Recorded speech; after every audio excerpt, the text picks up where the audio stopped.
Afternoon. For those of you who don't know me, my name is Corporal Shelby Hatcher, and I'm with the Department of Public Safety here at Clayton State University. I am currently the Clery coordinator for the department, so I handle the collecting, distributing, and reporting of all Clery statistics for the university. As a new and returning RA, you all are where the university obtains the majority of our Clery statistics for the year. But don't worry. Because of this, your role is vital in maintaining a strong connection between the police department, our campus residents, and the Department of Education. I know that sounds like a big responsibility. However, I am hoping that this training will provide you the tools needed to understand what types of cases are required to be reported to make sure the university stays in compliance and that we maintain as safe as possible of a campus. So the goals and objectives of this course. In order for the university to fulfill its responsibilities and maximize safety on campus, individuals throughout all parts of campus, not just law enforcement, must work together to report knowledge of crimes on campus. The goal of this training is to increase your understanding of the Clery Act and your roles and responsibilities in reporting Clery Act crimes. A campus security authority may be referred to as a CSA, which all of you are CSAs.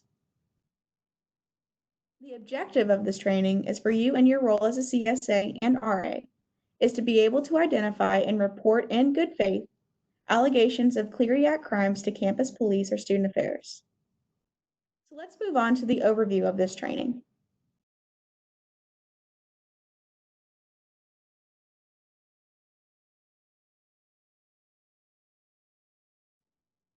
We will answer the following questions as we progress through the training. What is the Clery Act? Who is a campus security authority? What are your responsibilities and roles as a CSA? What crimes should you report? And how do you report Clery Act crimes? Before we start answering those questions, we first need to know how the Clery Act came about. Jean Clery was a freshman student at Lehigh University in Pennsylvania in 1986. And on April 5th, 1986, she was sexually assaulted and murdered in her residence hall by a fellow student who was burglarizing rooms. Her family campaigned for more awareness of crimes that occur in and around college campuses.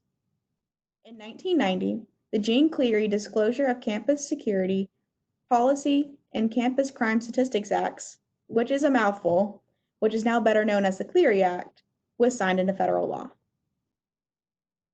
The Clery Act is a federal law that requires colleges and universities across the United States to disclose information about crime on and around their campuses reported at local police agencies and campus security authorities.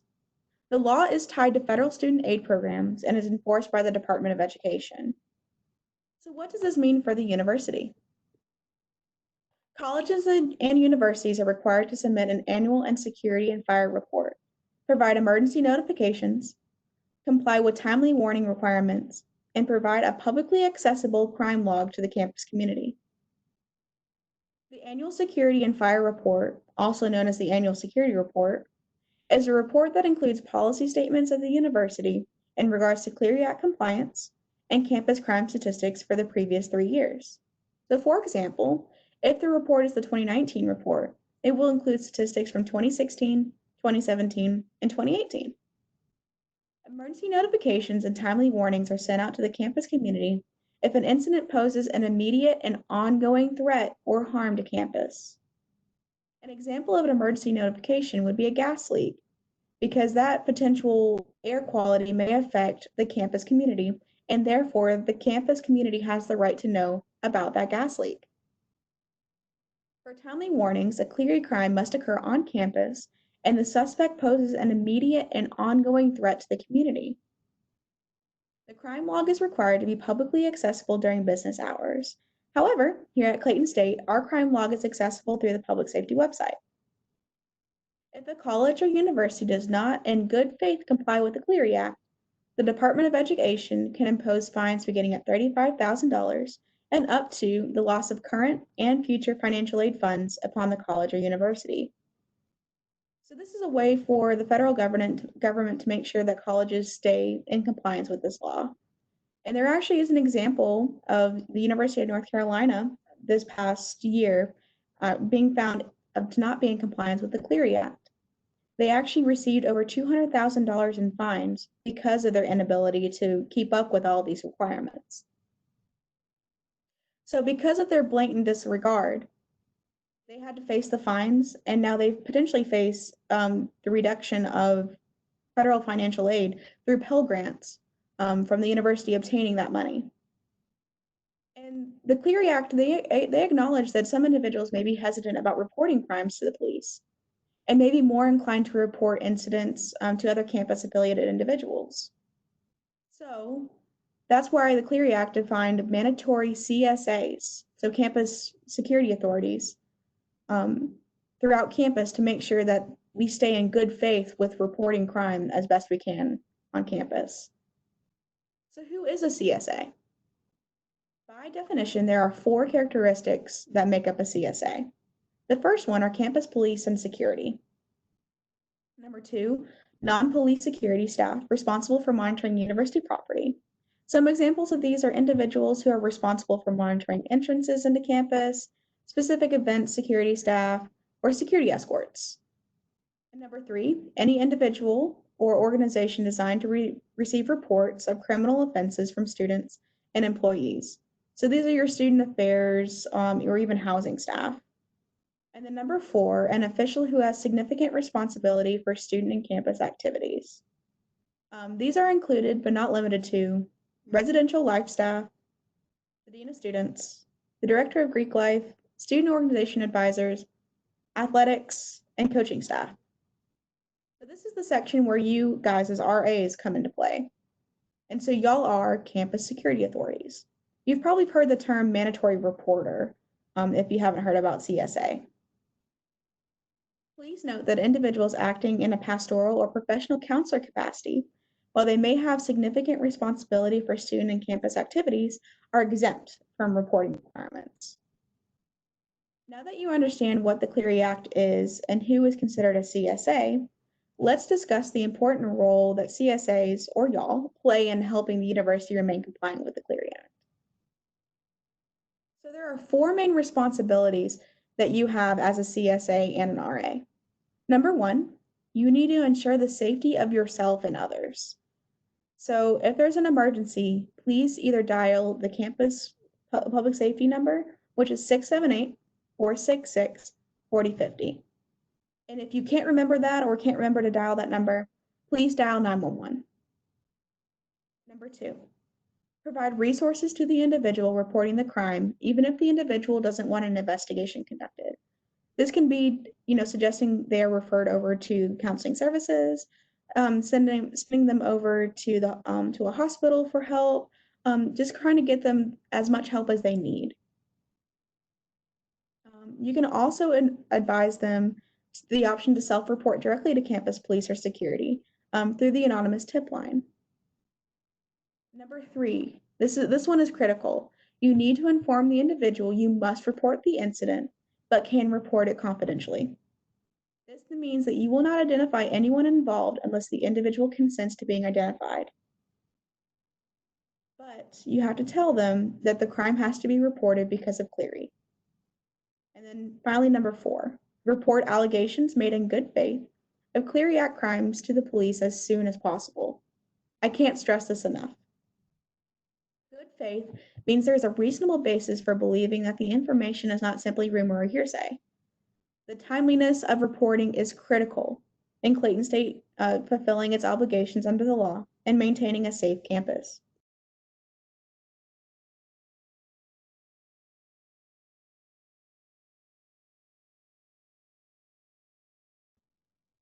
If an individual indicates they are already contacted the police and you are 100% confident that this is the case, you do not need to document and report the allegations.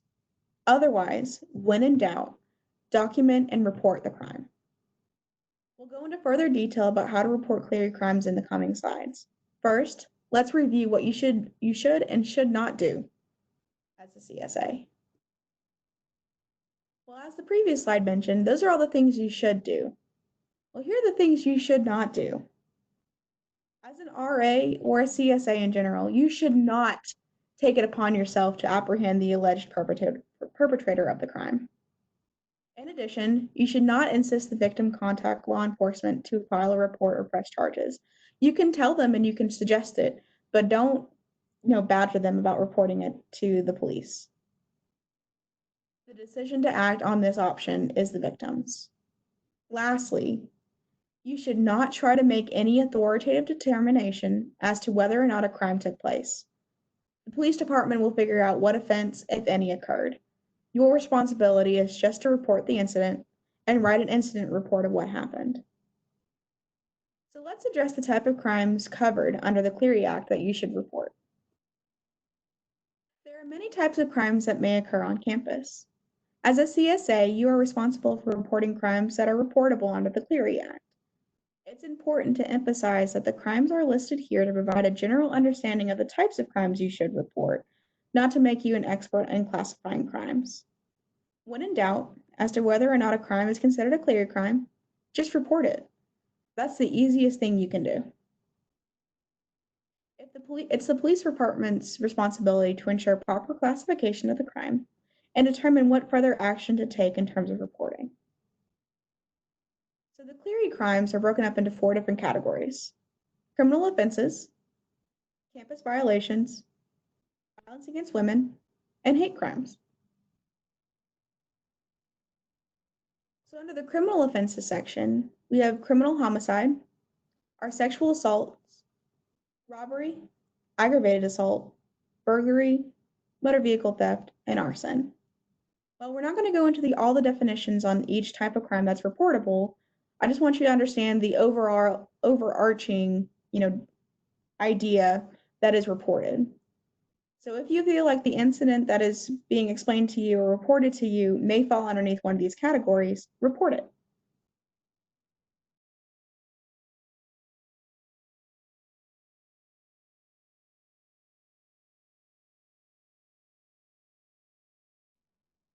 The second classification of Clery crimes is arrests and referrals for disciplinary action or violations.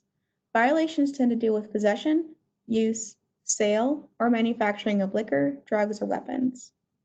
When reporting violations, the report must reflect the total number of persons involved. So please make sure that whenever you're writing a report that has to deal with a violation of liquor, drug, or weapons, please include everybody involved.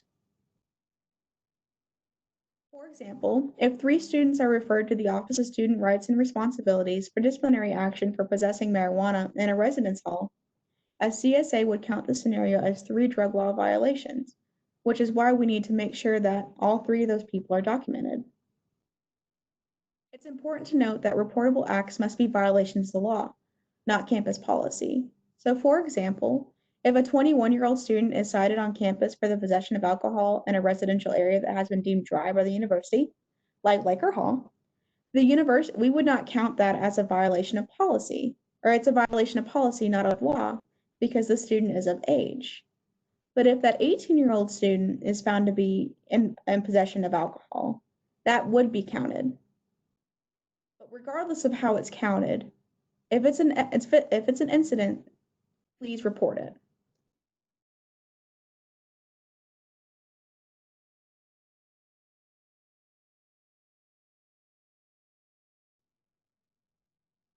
The third category of Clery crimes consists of domestic violence, dating violence, and stalking incidents. As a final note regarding crimes you should report, the Clery Act does not differentiate between attempted crimes and completed crimes. So once again, if you think it happened and you're acting in good faith, please report it as soon as possible. The final category of Clery crimes are hate crimes. Hate crimes are criminal offenses committed against a person or property, which is motivated by the offender's bias or preformed negative opinion or attitude towards a group of persons based upon their actual or perceived race, gender, religion, national orientation, sexual orientation, gender identity, ethnicity, or disability. And I know that was a mouthful. These crimes include larceny, theft, simple assault, intimidation, destruction, damages, vandalism, and the criminal offenses described in the previous slide.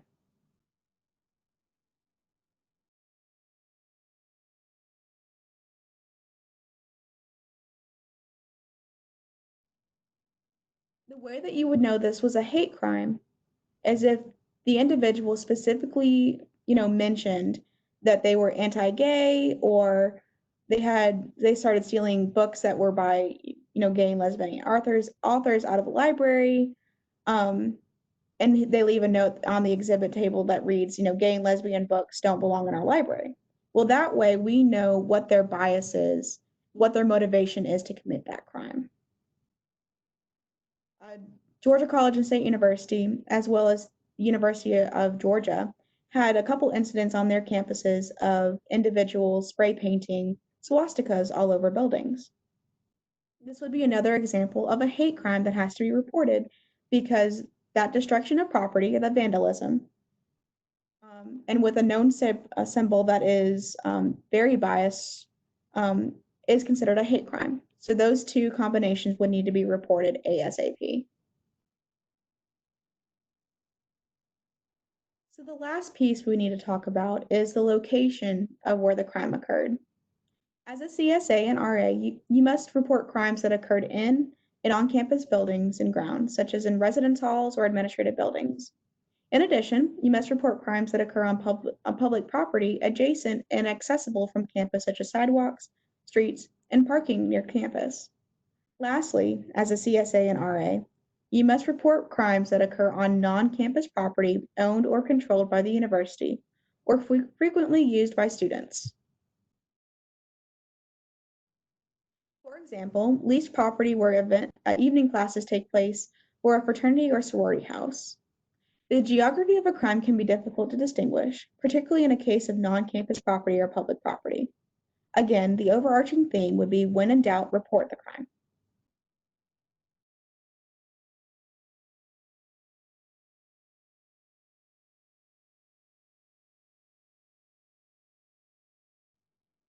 So all we ask is make sure you do your best when you report the locations.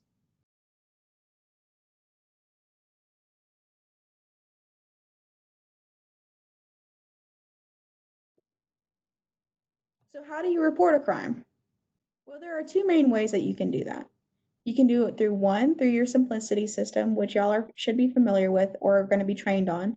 This is your incident reporting system. Or two, you can contact the police department and we will do a report.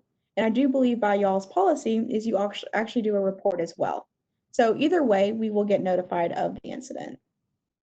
So what do you need to include in the report? It's your responsibility to report the facts of the alleged crime to the designated office or official in order to collect crime report information and maintain a safe campus.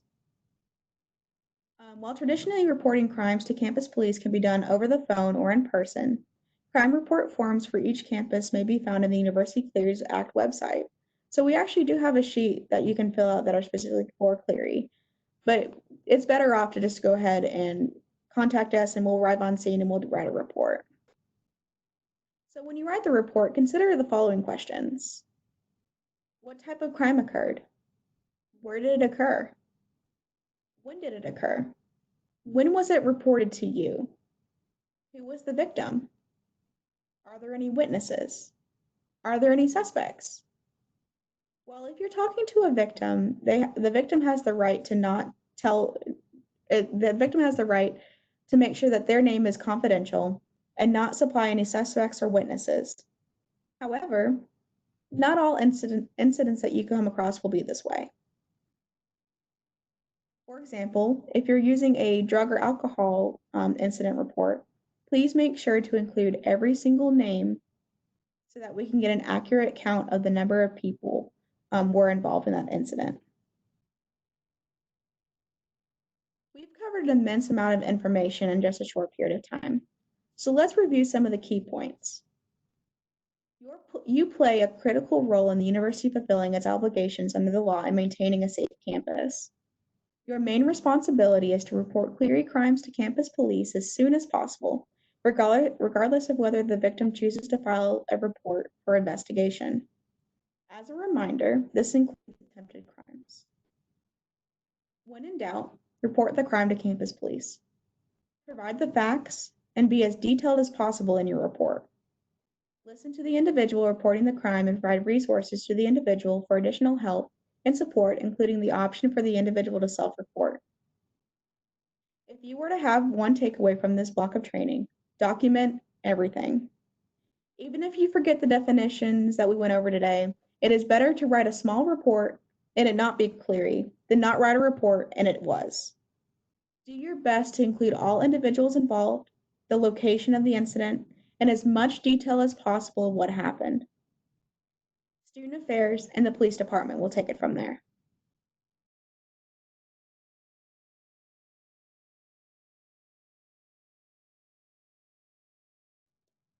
If you have any additional questions, please don't hesitate to reach out to me or to the police department. My office is located in Arbor Hall, room 118. My email and office number are attached on your screen. If you haven't already, please make sure to save the police department's number in your phone. That way, in case of an emergency, you can dial out quickly. Thank you for participating in this training, and I hope you all stay safe and stay healthy.